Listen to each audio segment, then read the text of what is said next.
Ito na yung right of way ng NSCR, rail track ng PNR po ito dito. So ayan po yung binuo nila na static pile load test sa unahan.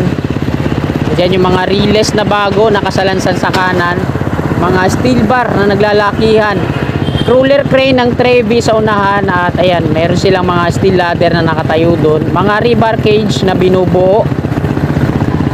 At dito naman sa ating gawing likuran, ito naman yung patungong G2 Ason Street. Ito naman sa Espanya Station, ito yung dating PNR station. Makikita natin na may mga workers at naglalagay sila ng mga plastic barrier dyan. Ito naman yung off-ramp SH Loyola. So ayan yung mga engineers ng CRBC, mga bata pa no? Ito na tayo sa may G2 Ason Street. So ayan, inuunti-unti nang linisin yung mga basurang iniwan ng ating mga kababayan dwellers dito. Sinimulan ko to, walang naniniwala sa paligid ko. Ano? Mapagpalang umaga po sa lahat ng mga kababayan natin, Mapaluzon, Visayas, Mindanao, at maging sa mga kababayan natin dyan sa abroad, mga OFW. Nandito po tayo ngayon sa kahabaan ng Maseda Street at patungo po tayo dito sa SH Loyola at Pardo Street upang magatid sa inyo ng panibagong update ngayong umagang ito. Ito po ay araw ng Martes, ika-20 ng Agosto taong 2024 at ika-7 at kalahati na po ng umaga. So wag na po natin patagalin to mga kasikap, tara, let's go! Nandito na tayo sa may Pardo Street at kakanan naman tayo dito.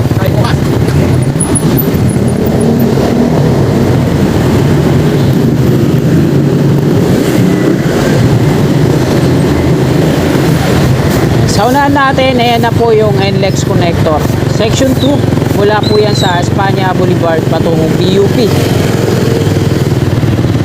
At bago tayo magpatuloy doon, hihinto muna tayo dito sa ilalim upang unan dito sa off-ramp. So dito sa ilalim makikita natin na maaliwalas na. Yan yung gilid-gilid ng viaduct, wala pang mga downspout drain pipe dito sa kanan. At dito naman sa ating gawing kaliwa, ito naman yung on-ramp. May nakalagay dito na Toll Plaza 500 meters. So hindi pa po ito operational. Utang yung mga service ng NLEX pa lang yung dumadaan dyan. At mamaya dito tayo lalabas. Iikot tayo sa may SH Loyola. Ito na yung right of way ng NSCR, rail track ng PNR po ito dito.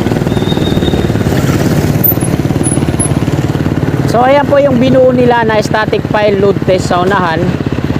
Diyan yung mga relays na bago nakasalansan sa kanan, mga steel bar na naglalakihan, crawler crane ng Trevi sa unahan, at ayan meron silang mga steel ladder na nakatayo doon, mga rebar cage na binubuo.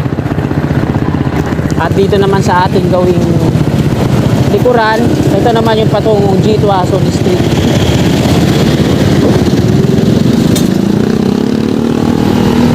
Mapapansin natin dyan na mga nakalagay is yung mga concrete rail sleeper lang. At pinarangan na nila dito sa gilid, plastic barrier at concrete barrier. So dadako tayo dito, kakanan tayo dito sa may Algeciras Street naman. At bago tayo umikot doon sa ilalim ng viaduct ng NLEX connector. So hindi pa naman totally 100% na buo na yung static pile load test na ginagawa nila dito. So sa dating update natin, meron ng steel beam na nakasampa dyan. Ngayon binuwag na naman, binaba nandito. So hindi natin masilip ano.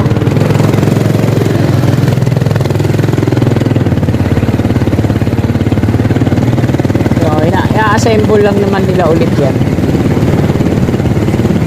Ang kontraktor po na nandiyan dyan sa loob ay Trevi, no? Ito po yung subcontract ng Acciona DMCI. Sila po kasi yung nakakuha sa proyektong ito. Ito yung contract package S02.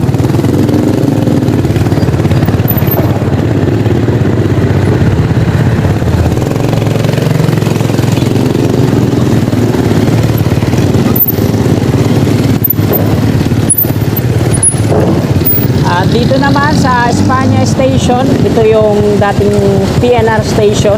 Makikita natin na may mga workers at naglalagay sila ng mga plastic barrier dyan. Antipolo Street na to dito sa ilalim. At ito naman yung off-ramp SH Loyola. So ayan yung mga engineers ng CRBC. Mga bata pa no?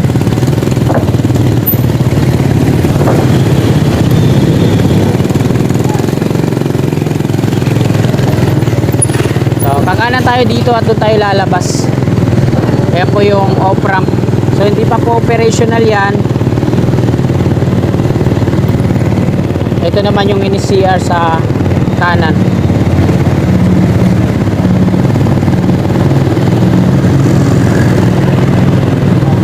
Ito yung mga PVC at ito yung mga pipe para sa downspout drain pipe na install nila dito sa off-ramp sa gilid-gilid. At nandito na ulit, nakabalik tayo sa Fajardo Street. At kakaliwa naman tayo dyan sa Algeciras. Babaybayin natin tong kaba ng Algeciras. Titingnan natin kung may pagbabago ba patungong G. Tuason Street naman. At nandito na tayo sa may Algeciras Street. Ito yung bakod mula dito sa Fajardo patungo dun sa G. Tuason ng NSCR.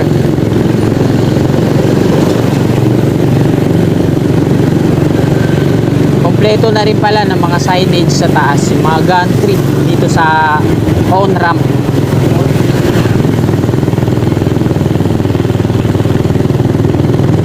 Sobriedad Street na po tayo.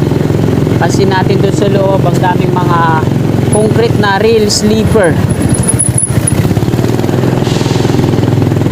At meron na rin silang mga heavy equipment dyan, kagaya po netong nakikita natin, isang mobile crane na siya namang ginagamit para buhatin yung mga relays na nandun. So mahaba na yung talahib sa loob, ano, yung sa right of way ng NCR. Ito naman yung Permisa Street.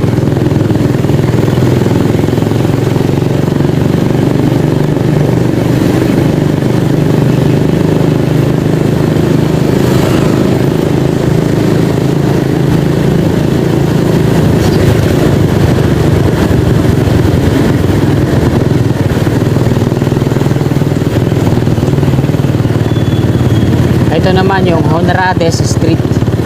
Pansinin natin dito yung junk shop. Yan, nandito na sila mismo sa highway, no? Nandito yung mga karton nila, tapos yung truck. Dahil hindi na sila makaposisyon doon sa loob kasi may bakod na po yan. Maging itong court na to, hindi na naglalaro yung mga ano dito. May hiling mag-basketball kasi hindi na sila makaporma. Itong bakod dito sa dulo, sakop niya hanggang dun sa unahan sa may police station, pero hindi pa nalalagyan kasi nandiyan pa, no, yung police station. Kasama yan sa madidemolish. Wash out po yan yung police station na to.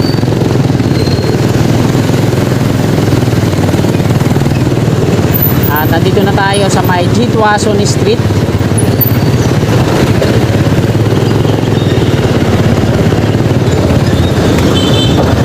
So, ayan, inuunti-unti nang linisin yung mga basurang iniwan ng ating mga kababayan, dwellers dito. Nakita na ulit yung relays ng tren. So, merong isang heavy equipment doon. Ayan yung ginagamit para tanggalin yung mga basura na yan.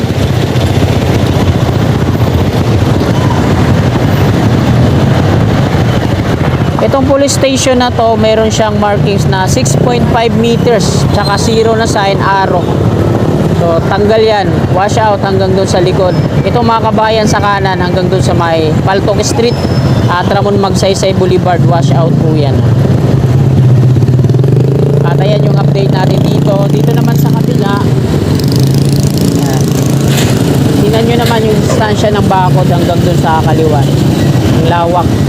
At sinarado na nila dyan sa may pagitan ng bakod ng NLEX connector at NSCR kasi dyan naninirahan yung mga kababayan natin mga street wheelers papaloob doon. So tama yung ginawa nila kaysa naman mababoy ulit yung area na yan, yung lugar na yan. Abante tayo konti dito.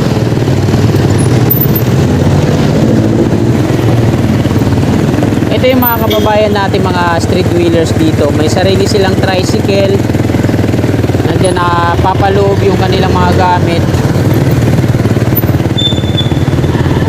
At ito na yung Antipolo Street. So yung on ramp ay nandun sa unahan. At ang entry niyan ay nandun sa Ramon Magsaysay Boulevard. Malinis na rin patungo doon. At ayan mga kasikap, dito na po nagtatapos tong video na to. Update natin ngayong umagang ito. Maraming salamat po sa patuloy niyong suporta sa aking munting YouTube channel. At sana bago niyo lisanin tong video na to, muli po akong makikiusap, palike po. At sa mga kasikap natin na naabot ng video na to na hindi pa po nakakapag-subscribe at willing po kayo na sumuporta sa akin, click lang po natin yung subscribe dyan sa baba sa gawing kanan at yung katabi nyo bell. Bell po natin para always updated po lagi tayo sa aking mga bago pang i-upload na video. Maraming salamat, magandang umaga at God bless po sa ating lahat.